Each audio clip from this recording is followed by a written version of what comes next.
You know, everybody talks about leadership, but what about servant leadership? What about the kind of leadership that Jesus inspired, modeled, and taught? Today, my good friend and mentor, Gordon Bell, a corporate CEO success story who's been at the mountaintops and at the valleys, will share his wisdom, his 10 principles of servant leadership that will empower you to experience the influence that God's intended for you and in the method in which He's designed it. I just invite you to sit back, maybe pull out your iPad or a pen and paper and start taking notes for part 1 of our Servant Leadership Wisdom Principles series with Gordon Bell. Gordon, thank you so much for being here today. It means the world to me. You've been a great friend and mentor to me. But I'd like our viewers just to understand what your life has been about. Can you give us a brief bio of your amazing life? Yeah, probably not as typical as most people. Born in Winnipeg, Canada. Came down to the States when my dad had a chance to introduce Singer Sewing Machine in the Chicagoland area. Amazing. And I was the oldest. Eventually 2 sisters were born in the States, so they were citizens. And I kept on asking my mom and dad, you know, when are we going to become citizens?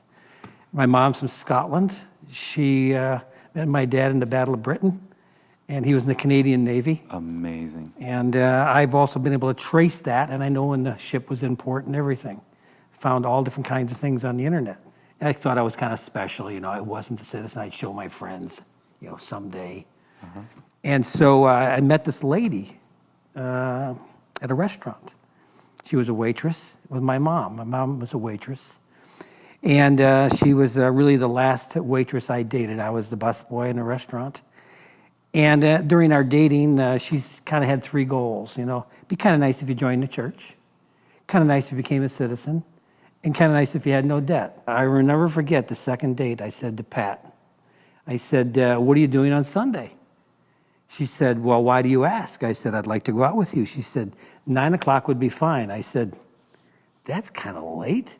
She goes, no, we're going to go to church and my mom will cook a meal for you. And we went to the Hope Reformed Church in the south side of Chicago. By the way, that's where Schuler tried out and they rejected him. So he went west.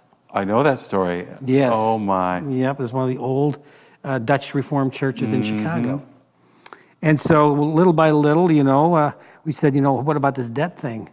So I found a job in a steel mill, and I worked for 4 summers and 3 winters and paid cash for out-of-state tuition at Purdue. So we had no debt. I joined a church along the way, received Christ. Became a citizen 40 years ago, Thanksgiving week in Hammond, Indiana. And it was the first time that the judge stopped everything. And he said to all these wonderful people, I'm going to give you the history of America and freedom. And that stuck with me ever since. Incredible. And so finished college, and the job market was tight, and my professor said, why don't you go work for the government? I said, I am not working for the government. I want to work for some entrepreneurial company. And I interviewed, you know, in Fort Wayne, Indiana, because I went to school down in West Lafayette. But the best job was with the United States Army doing advanced food service research work for Vietnam and the modern volunteer army. And there was 1 position open. So Pat and I packed up our bags and I went out there and performed work on the mobile field kitchens. We did the conversion of the can to the pouch and got the GIs ready at Fort Lewis for the new modern volunteer army. And along the way, this guy in Fort Wayne kept on saying, I want you to come and do product development for me in my commercial company. And that was a company called Lincoln Manufacturing in Fort Wayne. Okay. Later became Lincoln Food Service. So I did, and first 10 years I worked on product development, market development, international sales, do everything in a small company. And along the way, the company came up for sale. And I said to my buddies, I said, we ought to buy this. We had no money. So they called William E. Simon ex-Secretary of Treasury under Nixon, who had just formed a management buyout group. That was my 20s. I didn't know any different. Said Wall Street Journal, MBO, LBO, we can do that. Management buyout, leverage buyout. And we did it. And they turned out to be great men of integrity. They trained us, put us in other boards of directors, taught us equity, taught us investment. You learned a lot. So we learned a lot because they gave us a chance to take risk. And they were men of their word. And you learned so much from that group that you applied to your own life, and then you about servant leadership. Well, we're going to talk about your 10 principles of servant leadership wisdom. And so what I'd like to do is to begin the journey to walk through those. Sure. And you share a little bit about how that came about and how you've applied it to your life, because you've had an amazing life. At a very young age, I told my buddies, a bunch of guys from around here, Jack Boersma, Glenn Ryan, these guys, I said, I'm going to write a book someday. What's it going to be? I said, it's going to be Jesus Christ, President of Marketing, but I'm going to change it to Vice President and put a line through it and say Vice is not part of his world. Well, that title kind of just died. But what I did is every time there was a sermon, I would take notes. And I would try to interpret that into an application in business. And if you look at my Bible, it is just chock full of sermons from all the wonderful pastors in this area that I've had a chance to be with. And so that just evolved. And then about 2009, I went back to college at age 59 because I said, I'm not serving my clientele well. I want to learn how to prepare businesses, not only to build and grow, but how to finish strong. How can you maximize your value of the God-given assets that were given to you, and how can you minimize risk? And I was one of 170 guys and gals that are certified exit planners in the United States. So I came back, and my pastor, Rick Hawk, said, we're at the bottom of the recession. Would you do a seminar to help people in our congregation get through tough times? And he was doing a sermon series on, tough times. And so we took that theme and applied it to, are you set for life? But we added a new question. The man checklist is, how's your wills and trusts? And do you have business valuations? Christ's checklist said, do you have a relationship with me first? So we started the seminar with that. And then that packet somehow found its way into the hands of Dennis Hensley at Taylor University. Our good mutual friend. Our friend. And he scribbled all kinds of notes, and I get this manila envelope. It said, this needs to be published. And I said, who's Dennis Hensley? I knew Taylor. Well, lo and behold, I found out who Dennis was and is. Author of 3,000 articles and over 50 books. Over 50 business books with Christian focus. And so I said, I guess I got to write a book. And so it evolved through the process. And the whole idea is that it's all about finding freedom. So we're going to call it the Find Freedom series. And Servant Leadership Wisdom is the first booklet. And so we've kind of landed on these as the first step in whatever the journey is going to be.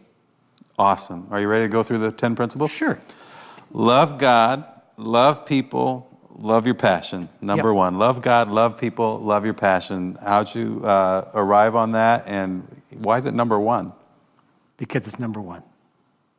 It all is about God. And so I thought, what a place to start. It's not about Gord, not about Mitch, not about this. And it's about people. It's about other. But your passion, you got to fill that in. Your passion is you might be one of the greatest housewives. You want to be one of the greatest spouses.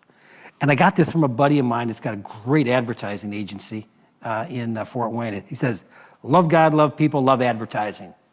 I said, cool, simple. You don't have to ask many questions. Yep. T-shirt, coffee mug. Passionate about something.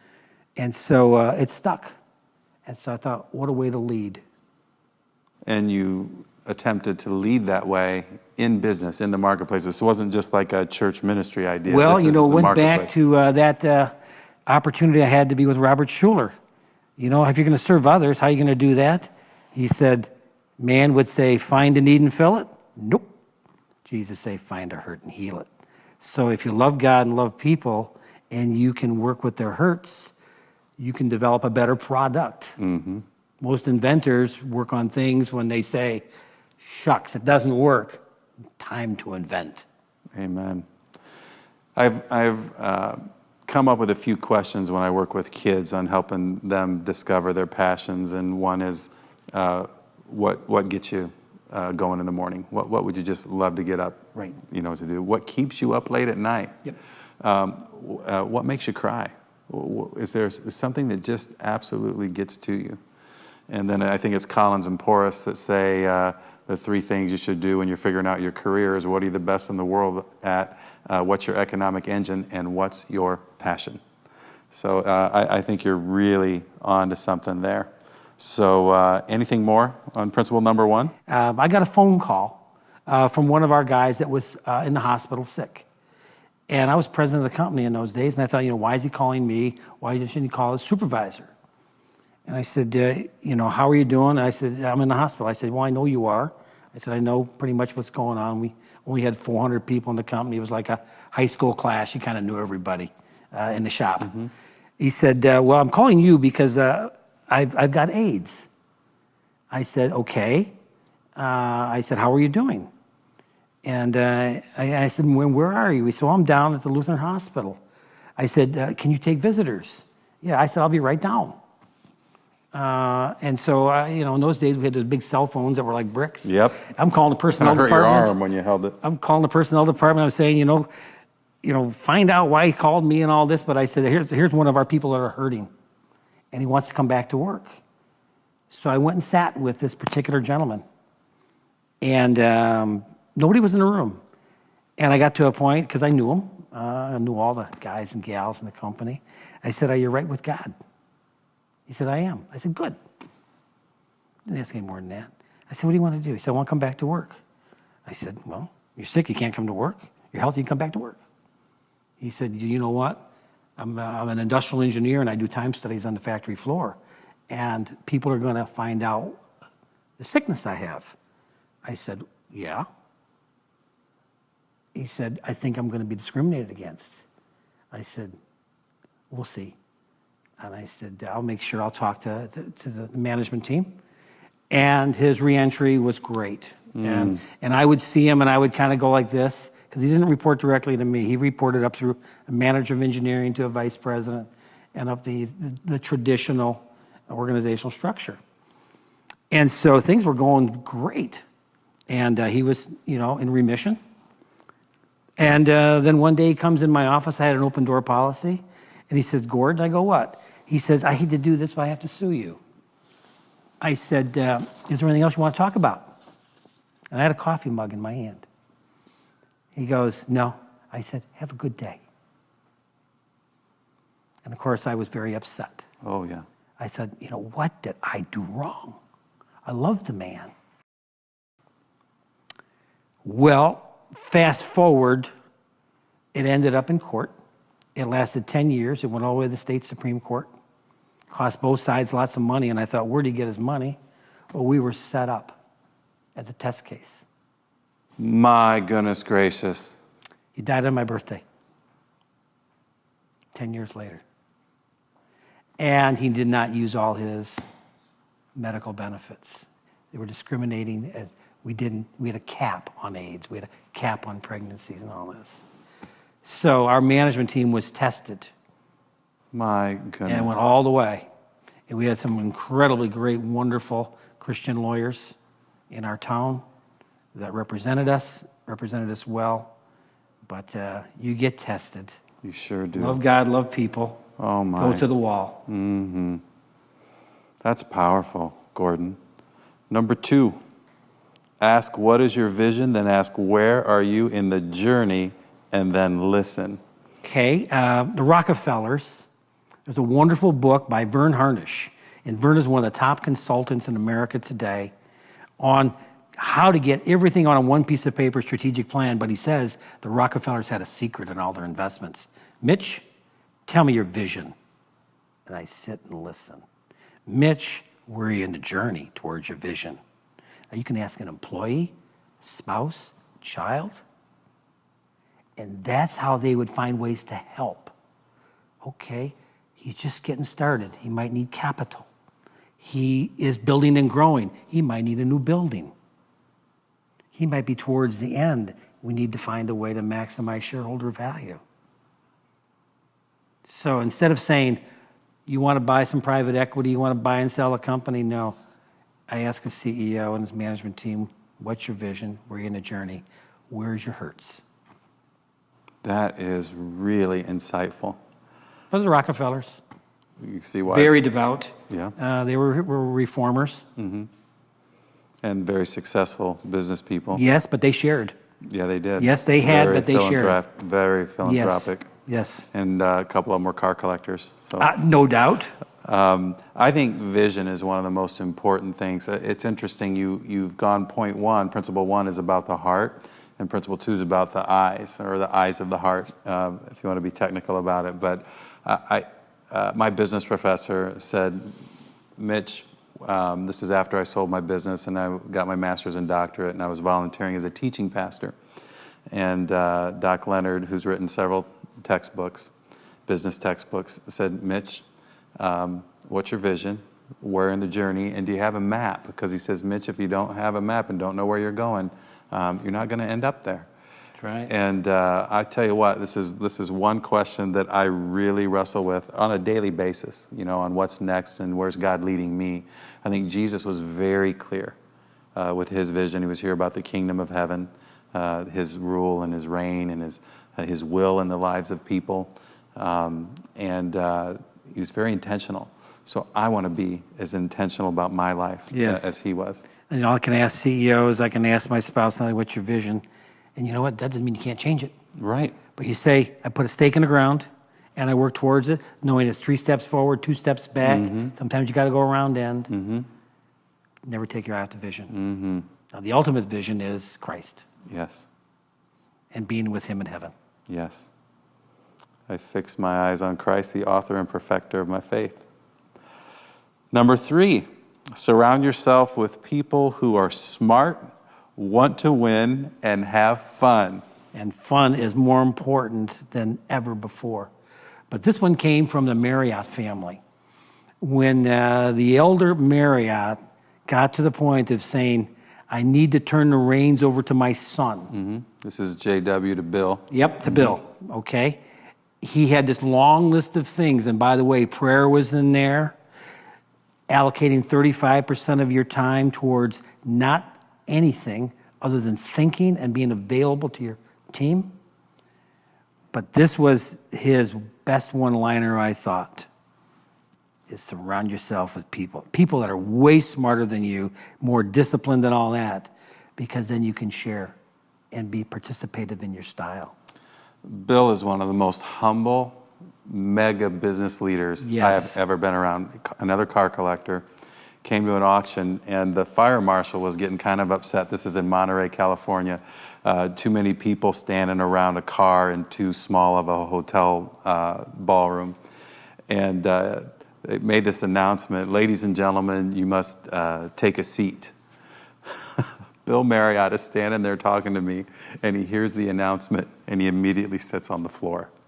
He was just a humble guy, but just salt of the earth, brilliant. Yes. And then he was, I got to know John, who's my age, his son, who he's training up to be, they brought him through the financial end of it to train him to lead the company. Mm-hmm. But they were so creative in how they grew in a time when interest rates were really high in the 80s and hotels were not making it and going broke. They actually really grew because they did limited partnerships and provided a decent rate of return.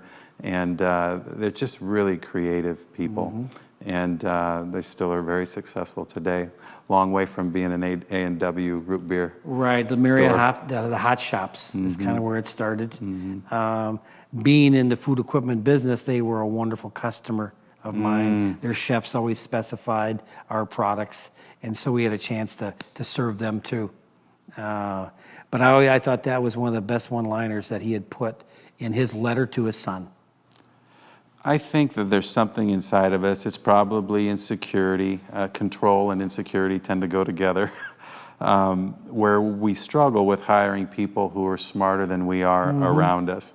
But I remember one day owning my business where all that kind of came true for me is I realized that in any aspect of my business, if it depended on me to be the expert of that aspect, we would be in trouble.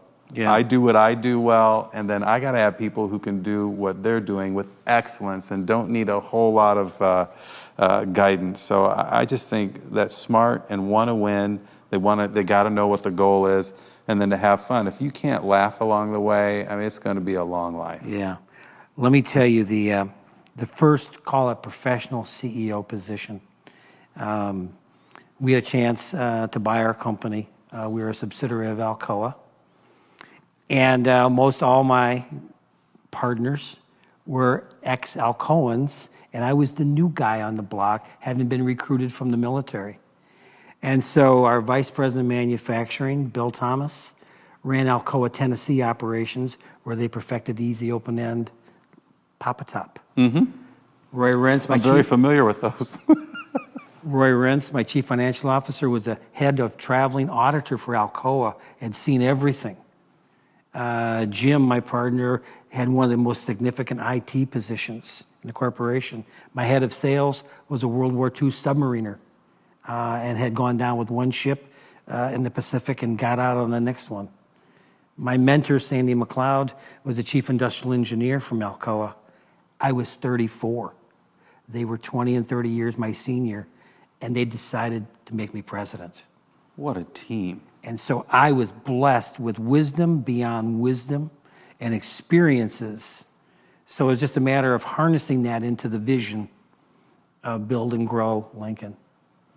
But I was surrounded with great board of directors, the private equity group of West Ray Capital and Bill Simon and Ray Chambers and some of the top guys from ITT were part of that. And they mentored, coached you, and they were not milquetoast. I'm sure that they were very clear. Well, very clear. Number 4, nurture a caring attitude, focus on employee safety, and facility housekeeping. Okay, now that comes from my manufacturing bent.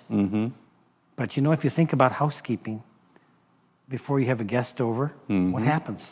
Clean up the house. Okay, you care about your child as they're growing up. You care about safety. Well, I was part of the Alcoa team before we bought Lincoln. And they put me in this training program to see if I could make it to another level of the corporation.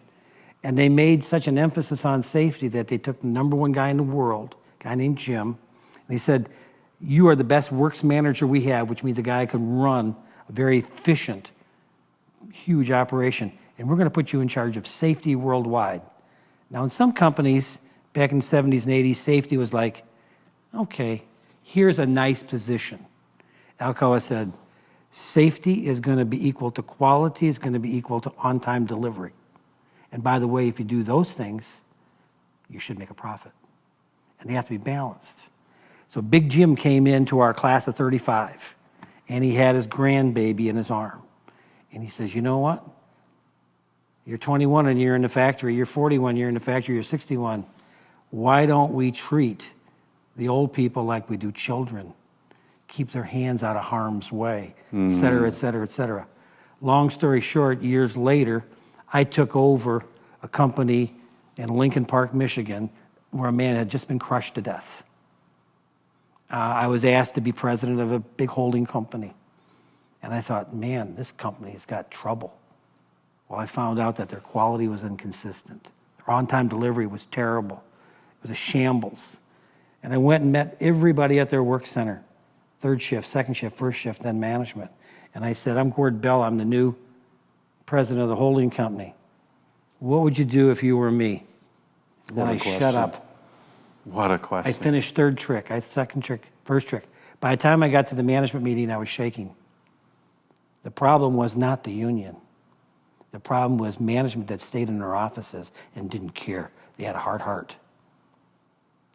Obviously, we changed that. And I took and asked one of the secretaries to bring a baby in. and we introduced how to raise children to the workforce. And you're talking about some of the toughest UAW guys, the Downriver boys in Lincoln Park. And I tell you what, we all got it together and turned that baby around. What an illustration. But that baby did it from I'm sure. Jim. Yeah. Childlike, just like Christ would want it. Mm-hmm. Nurturing, caring, safety, housekeeping. In equal priority, not out of balance. Mm-hmm. If you're only safety and you don't care about quality, out of balance. Right. The Bible talks a lot about that relationship you just mentioned of employer to employee, employee to employer, and what you did there is just a tremendous picture of that. Well, I was blessed with the opportunity to be able to do that. I was given the challenge, and either you do it or you don't with the team. I had great guys and gals. Number 5, quality products, processes, and services. Quality, I think of excellence. That goes with the old Alcoa checklist. Safety, quality, on-time delivery. So all these kind of go together. And I can give you stories of every time we decided to lighten the metal up a little bit too much, or maybe use a different gauge of wire in the wire harness or something, our warranty costs would go up. Not only that, our goodwill would go down, and we might lose market share. So it's okay to start out by having a little bit better quality, better process and all that, because in the long run, it's been proven that consistently high quality has lower cost because of the rejects and rework at the end. But sometimes you say, my competitors are beating me up, I just gotta cut something out. Don't. There's a proverb that quality is remembered long after price is forgotten. Yep. And I always told my guys, I said, you know, if you're gonna do anything, okay, it's gonna be a little late, but it's gonna be right. And you know, the pressure is great to ship and make budget every month. I mean, that's what it's all about in business. Thank you for joining us for those first principles of servant leadership from Gordon Bell. And join us next week as he completes these thoughts that he's developed over 45 years of collecting sermon notes and proverbs and parables from leaders and from his own experience to help you learn how to be the leader God's designed you to be.